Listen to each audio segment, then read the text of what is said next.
Not too many left. Seems business isn't so bad around here. Well, you know what they say. There are only 3 certainties in life. Death, taxes, and people taking advantage of sales.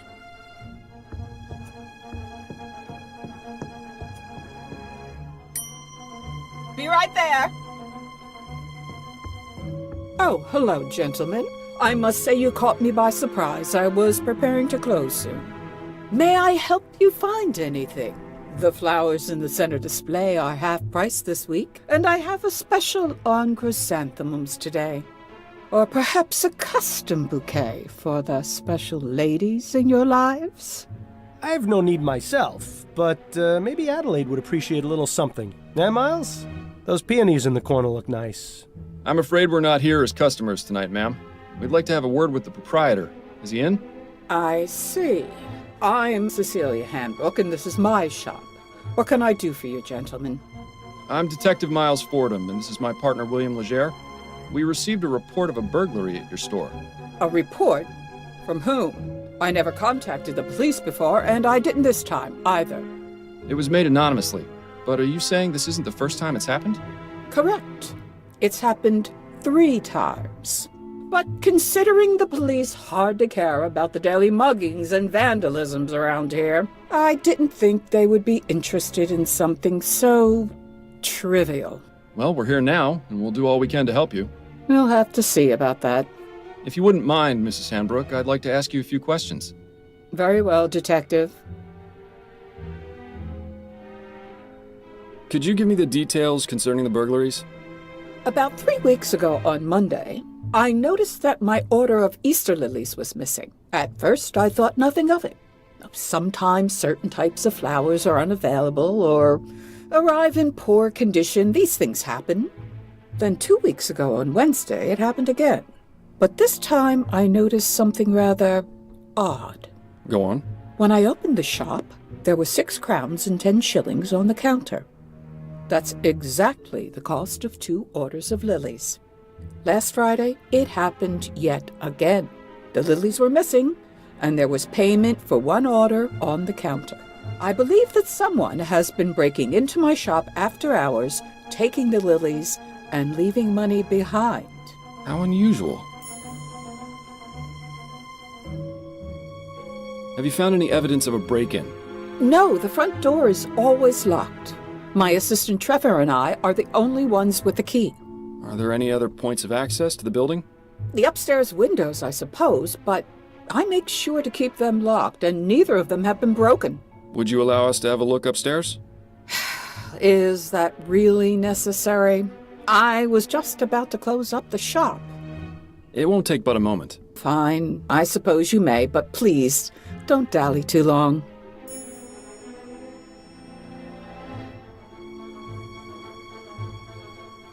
Have you noticed any suspicious characters lurking around? Detective Fordham, this is Chumley. You can't throw a stone without hitting a suspicious character. And if you've noticed my window, you'd be aware that stones get thrown around quite a bit in this neighborhood. If you're looking for trouble, you're far more likely to find it out there than in here. I meant if you'd seen anyone out of the ordinary near your shop. Only the 2 men from the police who entered it tonight. That is most definitely out of the ordinary. I think that's all the information I need for now. All right, Detective.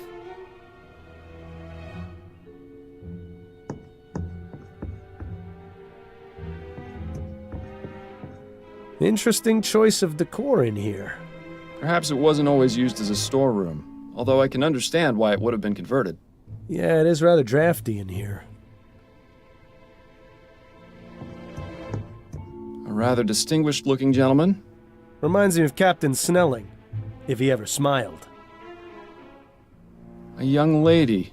Perhaps a relation of Mrs. Handbrook? I can see the resemblance. Sort of.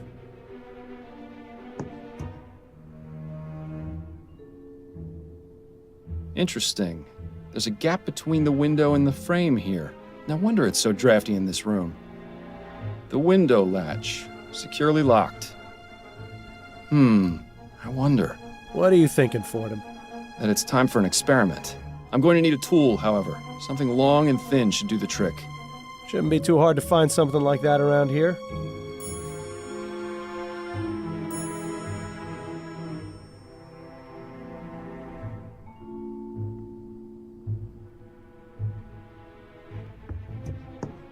I've seen this type of device before.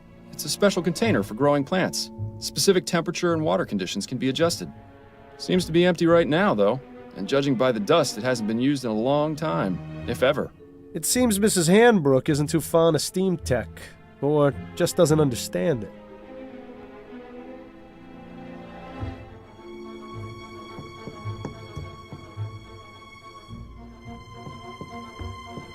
Aha! This hook is exactly what I need. Mrs. Hanbrook, may I borrow this hook for a few minutes? It's crucial to our investigation. Is that so? Yes, I promise I'll put it back as soon as I'm done. Please do, Detective.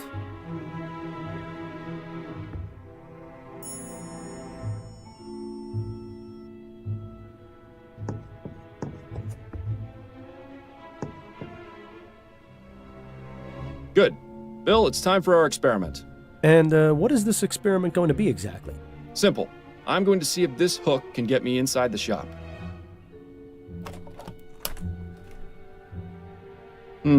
Rather dark out here. Watch your step, then. This experiment of yours isn't worth a broken neck. I'll be fine. Now then, could you please close and lock the window, Bill?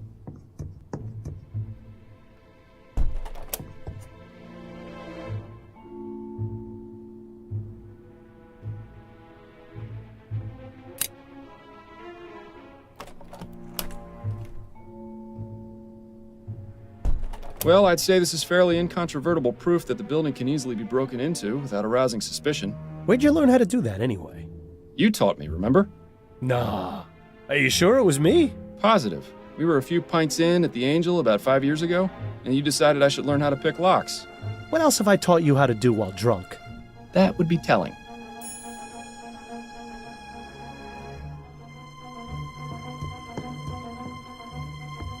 I have a few more questions for you, Mrs. Hanbrook. Very well, Detective. If it will help you conclude your investigation faster.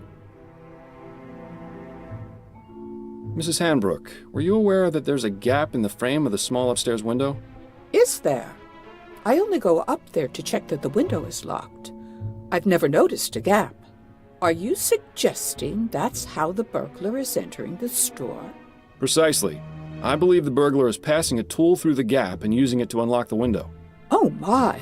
But now that we know the method, we're one step closer to catching him. And how do you propose to do that? I'll inform you as soon as I know. You mentioned your assistant has the other shop key. What can you tell me about him? His name is Trevor Hastings, and he has been working for me for the past 10 years. Do you trust him? Implicitly. I've known him for ages, and he has been my full-time assistant since shortly after my husband died. You're not suggesting he had anything to do with this, are you? Not at all. I would like to speak with him, though. Where might I find him? It's Friday, so he should be on his way back from the docks right now. He'll be bringing my flower order within the hour. Good. We'll meet him here, then. If that's all right with you. I suppose I don't really have much of a choice, do I?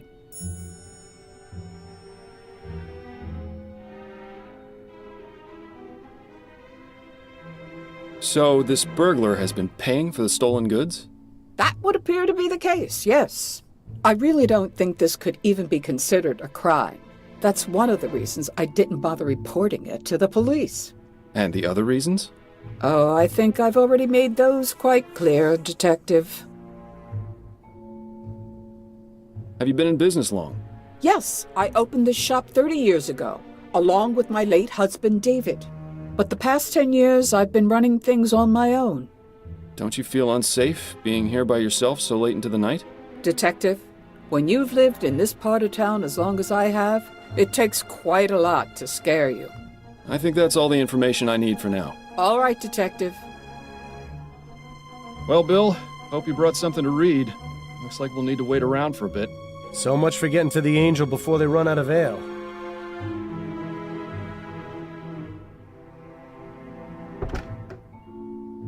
Ah, here he is. Evening, Cecilia. I've got the order ready to bring in. Trevor, these are Detectives Fordham and Leger. They say there's been a report about the burglaries, and they're here investigating. I only did it because I think it's been going on too long. As much as you want to, we can't handle this ourselves. We can discuss the matter later. In the meantime, the detective would like a word with you. I'll be needing to bring in the flowers first, if that's all right. Otherwise, some hooligan's likely to run off with them. My partner will keep an eye on your flowers. Bill, would you mind? Ah, the glamour of police work. Now, Mr. Hastings, if I could ask you a few questions. Go on, then. What can you tell me about the recent burglaries? I wish Cecilia had contacted you a lot sooner. She's a damn fine woman. But sometimes I think she'd rather jump in a rose bush than ask for help. Had to take matters into my own hands. This needs taken care of, and we can't do it on our own, as much as Cecilia would like to. Anyhow, alls I know is someone's been making off with some flowers and leaving money behind. No idea who it could be, how they're getting in, or why they even bother paying. In my day, if you robbed a place, you did it the right way. It's a sad state of affairs when even burglars don't do their jobs. Do you have much experience with burglary, Mr. Hastings? Now, I never said that, Detective. Have you noticed anyone or anything suspicious around here recently? Nothing but the usual roughnecks, ragamuffins, and drunkards. Like I said, it's a real mystery. Rough night? Overdid it on the soporific. Why do I feel like I've had this conversation before? I'm just glad you're in the mood to converse again. Seriously, you took so much of that snake oil last night, I was starting to think you wanted me quiet for good. That was the idea. Come now, you don't really mean that. Believe me, I do. I know it's not easy, but there's really no need. Not easy. Bill, I've been hearing your voice since you died. You don't shut up unless I take that accursed medicine. I'd say that qualifies as a bit more than not easy. Yeah, well, how do you think I feel? You think I enjoy being trapped here, listening to you whine about how hard your life's become? You at least still have yours. I'm losing my grip on reality, and it's all because of you. Believe me, I know. It's not a pretty situation. But the bottom fact is, you're stuck with me. So you can either keep living this way and ruin your life even more than you already have, or you can do as I've told you and try to figure out a way to let me move on. Right. For the 1000th time, you want me to find the burglar from the flower shop. Yes, exactly. I still don't get how that's going to help. I can understand your confusion, considering it was you who killed me. But the point remains. You wouldn't have been in that situation in the first place if not for him. Once the criminal has been caught and is in custody, we'll both get what we want.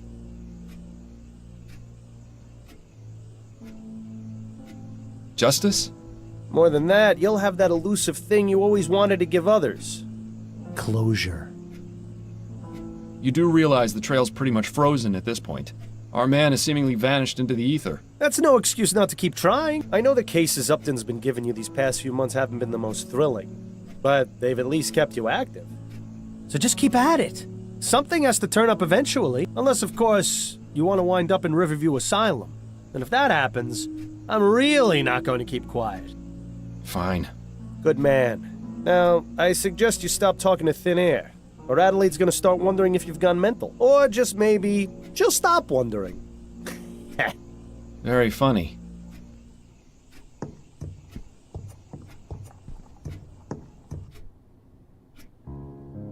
Well, look who's awake. Ready to rejoin the living? Very much so. You were talking in your sleep again. Did I say anything interesting? Do you ever? You have to admit, she's got you there. How are you feeling? A touch groggy. I think I took a bit too much of the soporific last night. That's what I thought. When you went for your after-lunch nap, you'd barely gotten breakfast down. I saved you some bread and cheese if you're hungry. Thank you, but I haven't got much of an appetite. You really should regulate your doses more carefully, love. I'm sure dull senses and an empty stomach aren't much help to your work. By the way, a message arrived via courier for you this morning. I put it on the table along with today's newspaper. Thank you, dear.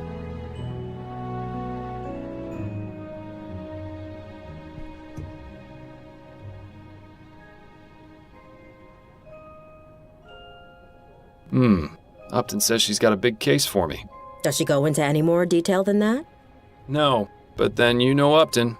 Always on a need-to-know basis. Especially since she's been giving me these cases under the table. To be fair, they haven't exactly been anything of note. True, but she's still sticking her neck out for me. I can understand why she's so secretive about it. I think she just misses having you around the station. Poor Connie.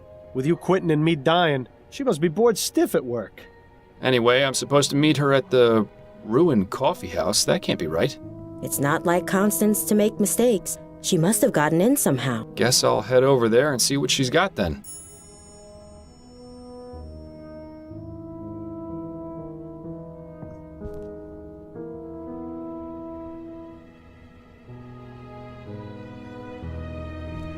It's been so long since you used that desk. Did you even notice when Adelaide got rid of the chair? Adelaide's father certainly had an amazing life. Imagine being the personal barber to the Prime Minister and his family. The gossip and secrets he must have heard. Time for me to get some things done. I look forward to your return.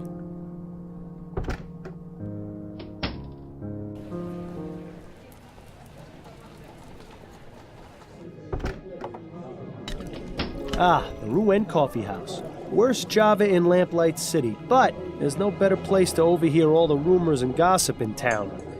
Just make sure you don't get too close to the other patrons. Discretion was never your forte.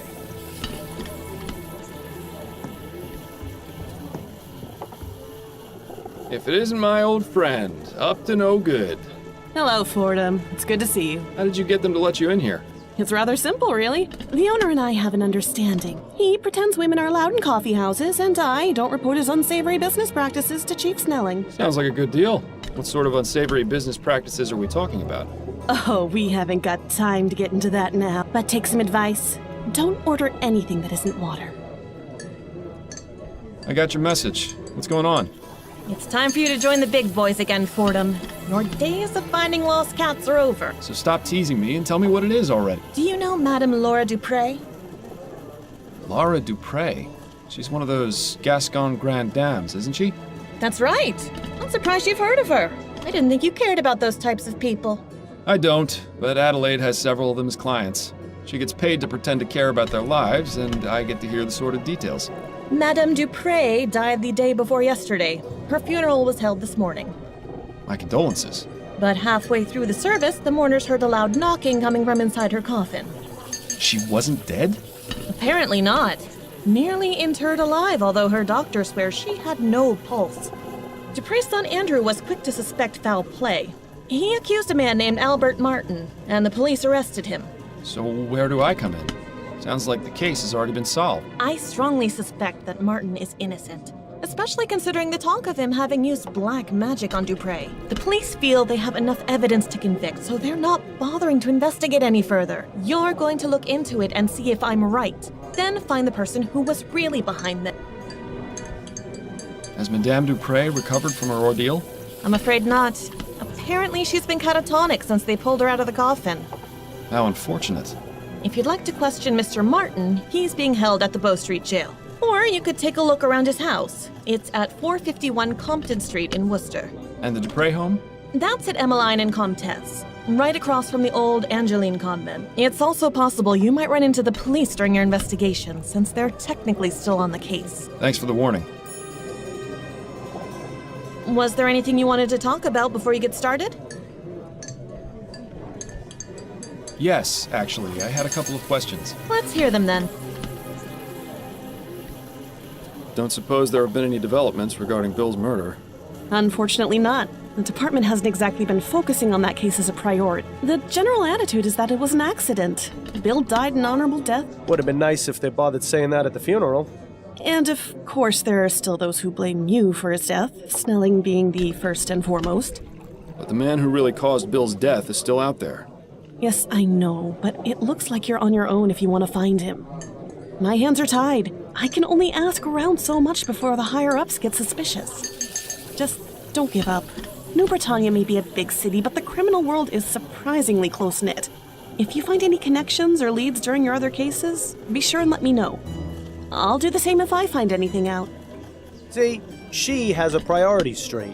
You could learn a lot from Upton. That's it, I think. Then you'd better get back to it. Well, I'm not entirely sure how this is going to help you find the flower shop burglar, but I suppose freeing an innocent man is a worthy diversion.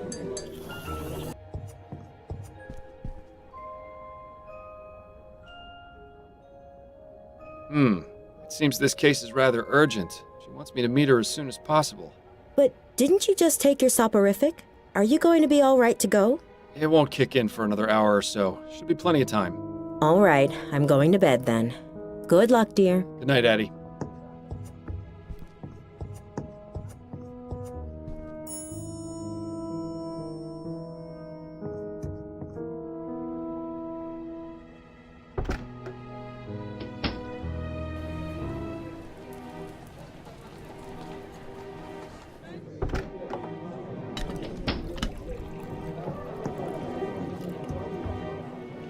Hello, Upton. I'm glad you came, Fordham. Sorry for disturbing you this late. I'm curious to know what's so important that it couldn't wait until morning. An infant kidnapping in Lyon. The report came in tonight just before my shift ended. The family wants to keep the investigation very low-key. They're afraid if word gets out, they'll have all sorts of ne'er-do-wells making false ransom claims. That's why I suggested they let you investigate first. Head over to 45 Belcourt Street. That's the home of Malcolm and Miriam Harris, the parents of the kidnapped boy. Harris? As in Harris Construction Company? The very same. Owned by Malcolm's father, no less. Now you see why they wanted to keep this out of the public eye. Indeed. If they manage to get a new transatlantic airship off the ground, it'll be an aura mine. I can see why they'd make an easy target. Don't worry, Upton. I'll get the kid back before you can say hot toddy. Hot toddy. I think you're losing your touch, Fordham. And I think you've lost your joke book. Try some new material for a change, would you? Right. Good luck on your investigation. Come see me again once you figured things out, or if you just need to talk. I'll be here all day tomorrow as well, so feel free to stop by.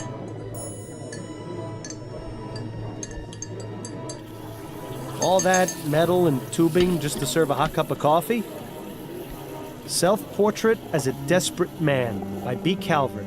A bit like looking in the mirror, isn't it, Miles? Best avoid that one. He looks like he might tip over at any moment.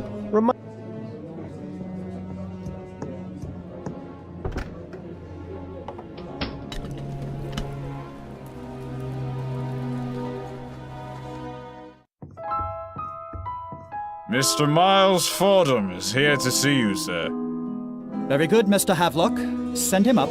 Yes, sir.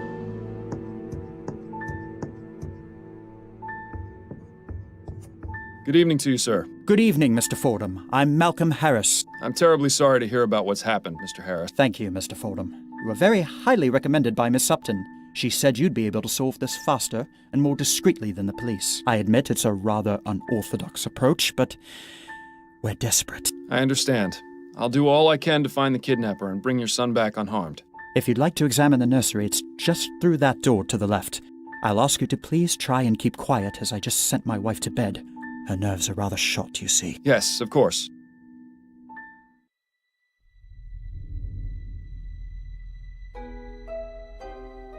It's nice to see that tea is still served here even in times of tragedy.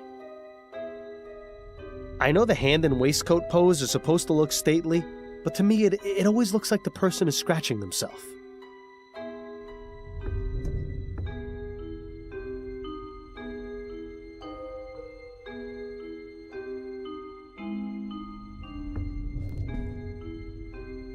That's odd. Why is there a loose button in the crib? I'm no expert on children, but it seems like it would be dangerous to have around an infant. If only the flower shop burglar was as easy to find as this clue was. Nice mobile. Custom made, too. There'll be no mistaking what family this child comes from. Oh dear. Ah, wonderful. The soporific has started working. Well done, Fordham. Now how are you supposed to... What's the word I'm looking for? Instigate? Interrogate? I just had it on the tip of my tongue. Perhaps it's time to call it a night. I am fading. So peaceful, so quiet, so comfortable.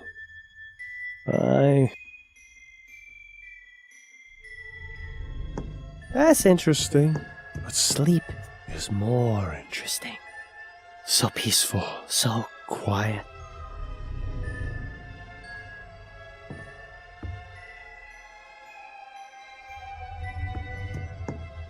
No talking now. He'll know it's all wrong.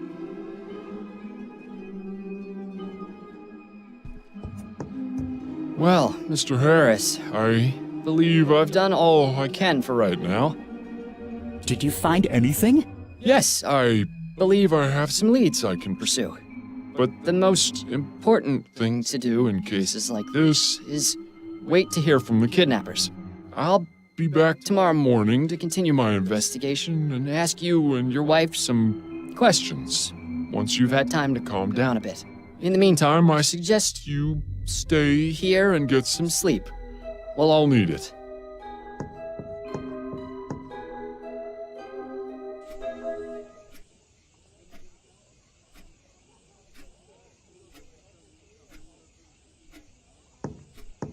Miles, wake up. It's nearly noon. Ah, so it is. Why didn't you come to bed when you got home last night? It was late. I didn't want to disturb you. So what was so urgent about the case Upton sent you? I'm trying to track a kidnapped child. Oh my goodness. That's awful. Yes, the pressure's on, but I think I should be able to crack it. Assuming you actually managed to get anything done at the Harris Manor today. Well, let me know if there's anything I can do to help. Also, we've got company. Mrs. Delacroix is having her hair done here today, so please make yourself presentable. You mean I'm not already? At least do something about your hair. I do have a reputation to maintain after all. What's wrong with my hair? Do you really want me to answer that? We'll be here all day.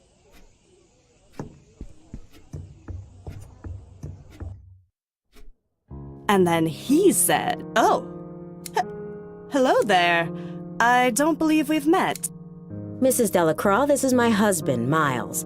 Miles, this is Mrs. Delacroix. Pleasure to meet you, madam. Likewise, young man.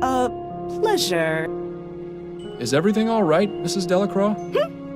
Oh, yes, everything's fine. It's just that, well, you weren't what I was expecting, is all. Keep your head, Miles. She may be a closed-minded idiot, but she's just an old lady. You mean the portrait over the fireplace didn't clue you in?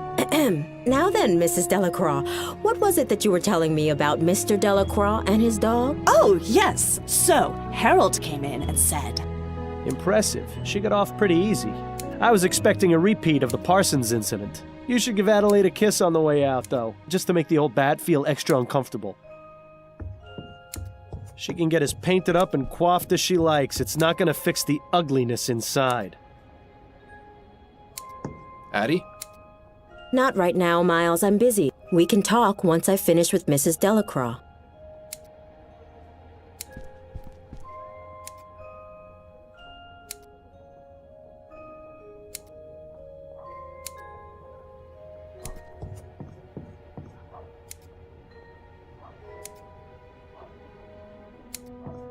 Goodbye, dearest. I look forward to your return, my love.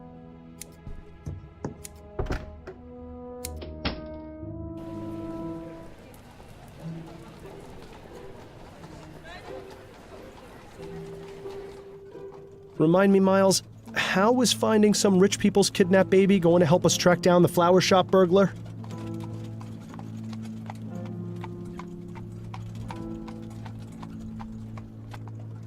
It's possible we might find a lead to the burglar during the course of this investigation. Really, Miles? Do you really believe that? Anything's possible, Bill. You remember how many times we encountered seemingly trivial matters which turned out to be important later on? Well, if you plan on solving this case, you'll need your full wits about you. What are you implying? I'm not implying. I'm flat out telling you. You need to stop taking that soporific. Adelaide has been trying to get you to stop for months, and Upton already suspects something is amiss. Not to mention your little episode last night. Trust me, no one is going to want to hire the dullard detective. Clever. Did you come up with that one all by yourself? What are you going to do when the cases stop coming in? How long before you get put away in Riverview? If I do get locked away, it'll be your fault. Which is exactly why you need to get back to your normal routine so you can find the burglar. All right, fine. I'll stop. But if you keep me awake at night, so help me. Don't worry. I'm sure you'll find a way to cope. You were always good at that. Well, I'm glad that's settled then. I knew you'd see things my way eventually. It's not as though you gave me much of a choice. In time, you'll thank me. Probably not before the withdrawal hits, though. Don't make me change my mind on this, Bill.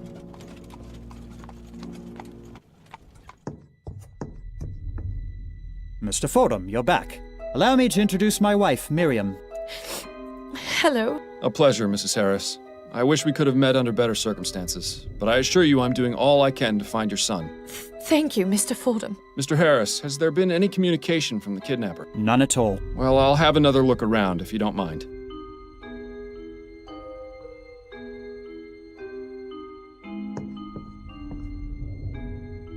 Miles, didn't you notice something a bit strange about the Harrises? Quite a few things, actually. What are you referring to? His son was just kidnapped, yet they're each on their own side of the sitting room. Not comforting each other, not crying together. Nothing. They're stuck-up rich people. Not exactly the type to show emotion. Miles, you know I'm the most cynical person there is when it comes to their type. But this isn't normal behavior, even for Snob. This goes deeper than saving face. There's something going on between them. I think you should find out what.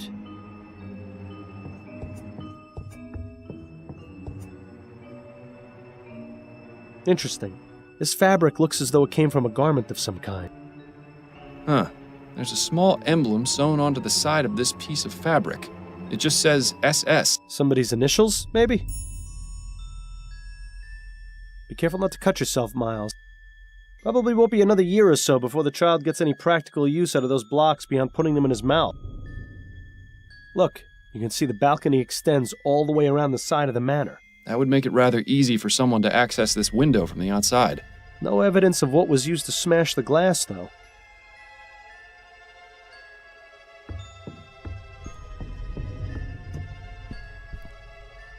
Yeah, the kidnapper left the child's blanket behind. There doesn't appear to be any trace of the silver spoon, though. Look at that. The kid has a toy chest. My sister and I used to have to keep our toys buried in the backyard. Of course, that is because the only toys we had were dead rats.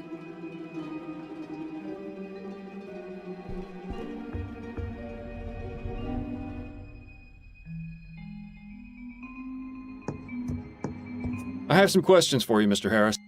Yes, I found this bit of torn fabric by the broken window. Do you know anything about it? Looks like it came from a piece of clothing. Possibly a jacket. Did the initials SS mean anything to you? Maybe?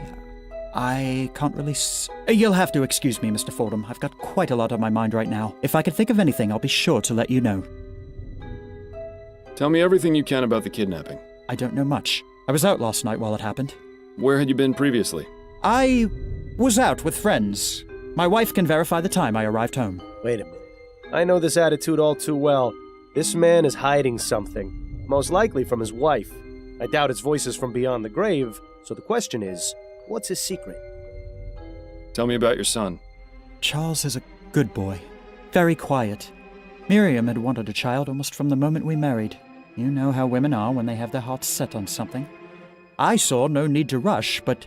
Nice to know you're not the only one. Hey, Miles. The first 2 times Miriam was with child, she suffered some unfortunate accidents.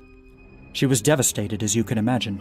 So when Charles finally came along, he turned out to be quite a blessing. I can't imagine what sort of depraved madman would take him from us like this.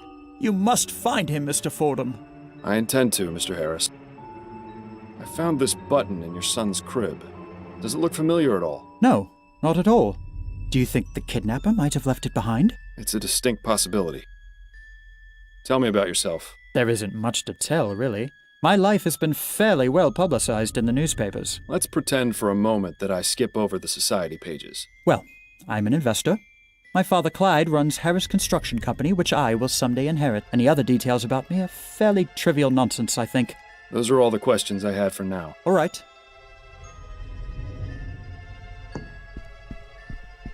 I have some questions for you if you're up to answering them, Mrs. Harris. I'll try my best, Mr. Fordham. Tell me about your son. Charles is our only child.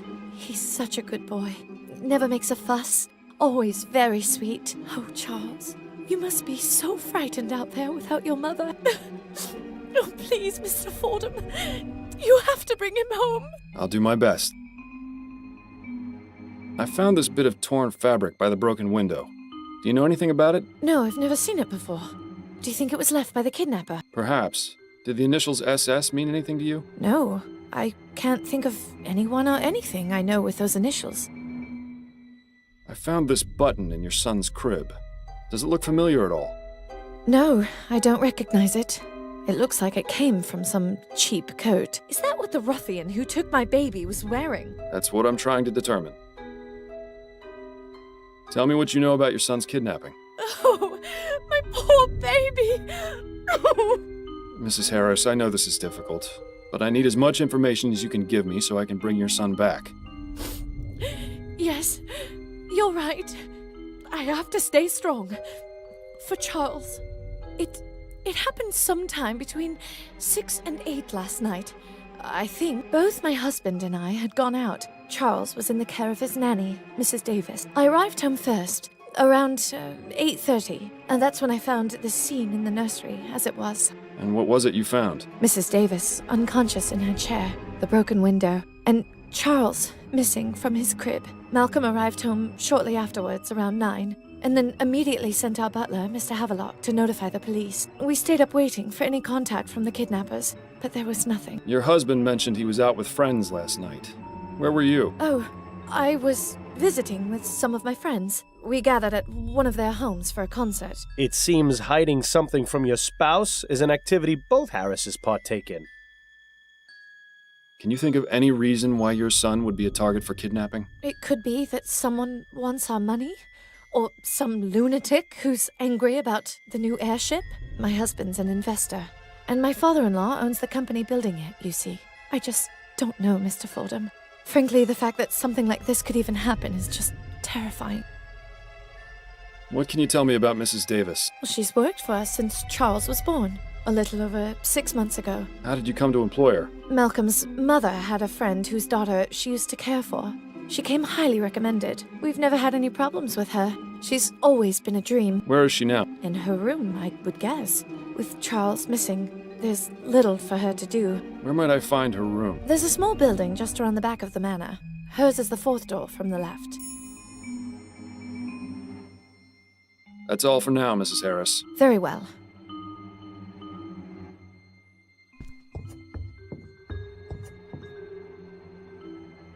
Who in their right mind would need that many drawers? Let's see what we have here. A very poorly written letter addressed to Mr. Harris. I don't suppose it's a letter of admiration. On the contrary, the author seems quite upset.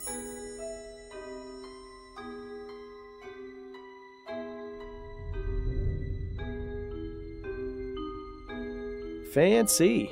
Some poor servant's probably gonna get a flogging for leaving it in here, though. Wardrobes are usually always full of wonderfully dark secrets. Paperwork and receipts. Nothing particularly interesting here. Yeah, it seems like this is where Mrs. Harris keeps her unmentionables. I like the ones with the frills and the stitched cat. More lacy underthings. I wonder which Harris they belong to. An empty suitcase. I suppose Mr. Harris must travel every now and then. One thing is for certain, Mr. Harris uses entirely too much starch on his shirts. Mr. Harris's color selection is almost as drab as yours. Let's see if there's anything of interest in any of the pockets. So, Mr. Harris is a fan of the ponies, is he? I'm sure that's not causing him any trouble at all.